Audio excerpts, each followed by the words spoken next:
அனைவருக்கும் வணக்கம். Stock option Tamil channel மூலியம் உங்களை சந்திப்பதில் மிக்க மகிழ்ச்சி அடைகிறேன். நான் உங்கள் சந்தோஷ்.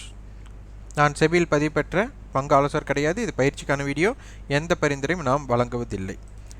இம்பேக்ட் ஸ்டாக்ஸ் இதுதான் நம்மளுக்கு தெரியணும். ஆப்ஷன் வர்த்தகம் செய்பவர்களுக்கு இம்பேக்ட் நம்மளுக்கு எங்கே தாக்கம் உண்டாகிறது அப்படிங்கிறது தான் முக்கியம். நீங்கள் உடனே லெவல்ஸ் எடுத்து ஒரு ஹார்ட் ஒர்க் பண்ணி நாளைக்கு என்னென்ன ஸ்கிரிப்ட் வர்றக்கு வாய்ப்பு இருக்குது, அந்த நிறுவனம் எப்படி ட்ரேட் பண்ணலாம் அப்படிங்கிற ஹோல்டிங் பேசிஸ் நம்மளுக்கு தேவையே கிடையாது. ஆப்ஷன் வர்த்தகத்துக்கு உண்டானது அன்றைய தினத்திற்கு யார்கிட்ட இம்பேக்ட் இருக்குது அப்படிங்கிறது தான். அதனை எப்படி பார்ப்பது அப்படிங்கிறது தான் இந்த வீடியோவின் நோக்கமே. இது பார்த்திங்கன்னா ஒரு இண்டெக்ஸ் நம்மளுக்கு மூவ் ஆகணும் அப்படின்னாலே அதில் இருக்கிற ஸ்டாக்ஸ் மொமெண்டம் கொடுக்கணும்.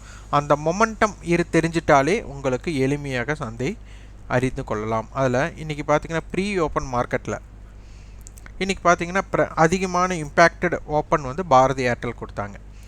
அப்போ அந்த ஓப்பனுக்கு அப்புறம் அந்த இம்பேக்ட் என்ன ஆச்சு, அதனுடைய ஹிஸ்டாரிக்கல் டேட்டா என்ன அப்படிங்கிறத பார்க்க வேண்டும். பார்த்திங்கன்னா இப்போ இருக்கிறதுலையே அதிகபட்சமான கேப் அப் அப்படின்னு சொல்லலாம். பார்த்திங்கன்னா 795 நேற்று முடிவுற்ற விலை பார்த்திங்கன்னா நம்மளுக்கு 766, இன்றைக்கி 795. அப்போ கிட்டத்தட்ட பார்த்திங்கன்னா ஒரு 30 ரூபாய்ங்கும்போது ஒரு கிட்டத்தட்ட 3 to 4% ஒரு இம்பேக்டட் ஓப்பன். அப்போ இதில் ஹை அப்படிங்கிறது பார்த்தாலும் சமீபத்தில் இருக்கிற ஹையை விட நல்ல ஒரு ஹை. ஆனால் இன்றைக்கி இந்த ஸ்டாக்ஸ் நல்ல மொமெண்டம் ஆகணும் அப்படின்னு இருந்திருந்தால், ஒரு ஓப்பனுக்கு மேலே நிற்கக்கூடிய தகுதி இருந்திருந்தால் ஒரு நல்ல இம்பேக்டட் மொமெண்டம் கொடுத்துருக்கும். அப்போது இது நம்மளுக்கு ஃபெயிலியருக்கு காரணம் அந்த ஓப்பன் ஹை. நீங்கள் பிளைண்டாக ஓப்பன் ஹை அப்படின்னாலே செல் பண்ணுறக்கு பார்த்துருவீங்க. அந்த ஓப்பன் ஹை ஏன் அமையுது அப்படிங்கிறத புரிஞ்சுக்கணும். இந்த இடத்துல கால் செல்லர் பயப்படலை அப்படிங்கிறது அர்த்தம். ஏன்னா ஒரு கேப் அப் நடக்கும்போது கால் செல்லர் பேனிக் ஆகணும். ஏன்னா செல் அடிக்கிறதுன்னு காரணமே காலை ரைட்டிங் பண்ணுற காரணமே என்னன்னா மேலே போகாது. அப்போ மேலே போகாதுங்கிற அடிப்படையில் அவங்க கேப் அப் ஆகிறாங்க. அப்போ கேப் அப் ஆனதுக்கப்புறம் இவங்க பேனிக் ஆனாங்கன்னா அவங்க கவரிங் பண்ண வேண்டிய சூழ்நிலை. அப்போ கவரிங் பண்ணாலே அது சந்தை மேல் நோக்கி செல்லக்கூடிய வாய்ப்பாக அமைந்துவிடும். அப்போ இன்றைக்கி முக்கிய காரணம் பாரதி ஏர்டெல் போகாமல் இருந்ததற்கு காரணம் ஓப்பன் ஹை அப்படிங்கிற பேஸில் தான். அப்போ இன்றைக்கி இம்பேக்டடாக டவுன் சைடு ஓப்பன் அப்படிங்கிறது என்ன நிறுவனம் அப்படி பார்த்தா பெரிய இம்பேக்டட் டவுன் சைடு ஓப்பன் நம்மளுக்கு இல்லை. F&O ஸ்டாக்ஸில் என்ன இருந்ததுன்னு பார்க்கணும். F&O ஸ்டாக்ஸில் நம்மளுக்கு ஒரு தாக்கத்தை ஏற்படுத்தக்கூடிய நிறுவனம் அப்படி பார்த்தா பாரதி ஏர்டெல்ல தான் ஒரு பெரிய ஒரு இம்பேக்டட் ஓப்பன் இல்லை. அப்போ இதில் மார்க்கெட்டை ப்ரீ ஓப்பனுக்கு அப்புறம் பார்த்திங்கன்னா நம்மளுக்கு ஈக்விட்டி அண்ட் எஸ்எம்இயில் லைவ் மார்க்கெட்டில் இருக்கும்.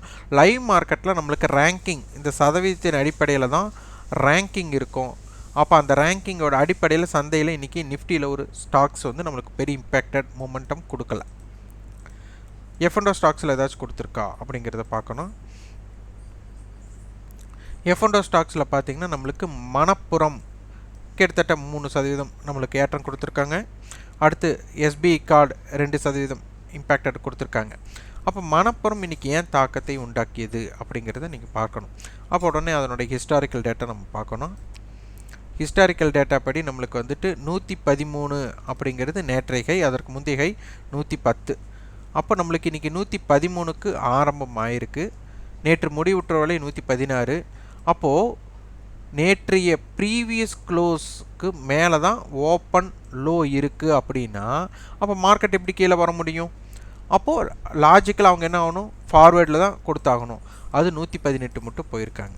அப்போ இதனுடைய ஆப்ஷன்ஸ் என்ன நடந்தது அப்படிங்கிறத நீங்கள் பார்க்கணும். டெரிவேட்டிவ்ஸில் பார்த்திங்கன்னா 120 கால் நம்மளுக்கு ₹1.45 கிட்டத்தட்ட 3.20னா நம்மளுக்கு 100% மேலே லாபம் கொடுத்துருக்குறாங்க ப்ரீவியஸ் க்ளோஸ்ன்றது கம்பேரிட்டிவ். அப்போ இதெல்லாம் நம்மளுக்கு தெரியணும். அப்போ இந்த மாதிரி இம்பேக்ட் ஸ்டாக்ஸ் எங்கே நம்ம தெரிஞ்சுக்கிறது அப்படிங்கிறத இந்த மாதிரி அடிப்படையில் நீங்கள் எடுத்துகிட்டு நாளை தினம் இது நம்மளுக்கு இம்பேக்டட் கொடுக்குமா தேவையில்லை இருந்தாலும் அப்போ அதனுடைய இம்பேக்டட் ஜோன் பார்த்திங்கன்னா 117.50 டோட்டல் ப்ரீமியம் 3 ரூபா. அப்போ கிட்டத்தட்ட 7 ரூபா பக்கம் வருது. அப்போ 124 அதே மாதிரி 110 இதனுடைய ஸ்டாக்ஸ் 110லிருந்து 124க்குள்ளே தான் இம்பேக்டட் ஜோனாக இருக்க போகுது. ஸோ இந்த மாதிரி எளிமையாக நம்ம அறிந்து நம்ம வியாபாரம் செய்ய முற்படலாம். இதற்குண்டான ஸ்டாக் ஆப்ஷன்ஸ்க்கு உண்டான கட்டண பயிற்சி நம்மக்கிட்ட இருக்குது. விருப்பம் உள்ளவங்க 9842610908 என்ற வாட்ஸ்அப் எனக்கு தொடர்பு கொண்டு அந்த விவரத்தையும் உங்கள் விருப்பத்தையும் பதிவு செய்து கொள்ளுங்கள். இப்போ மார்ச் 11ஆம் தேதி வகுப்பு துவங்குகிறது. இணைய விருப்பம் இருக்கும் இணைந்து கொள்ளலாம். இந்த வீடியோ உங்களுக்கு பயனுள்ளதாக இருந்தால் லைக் பண்ணுங்கள், ஷேர் பண்ணுங்கள், சப்ஸ்கிரைப் பண்ணுங்கள். கண்டிப்பாக உங்கள் ஃபீட்பேக்கை கமெண்ட் பாக்ஸில் பதிவு பண்ணுங்கள். நன்றி, வணக்கம்.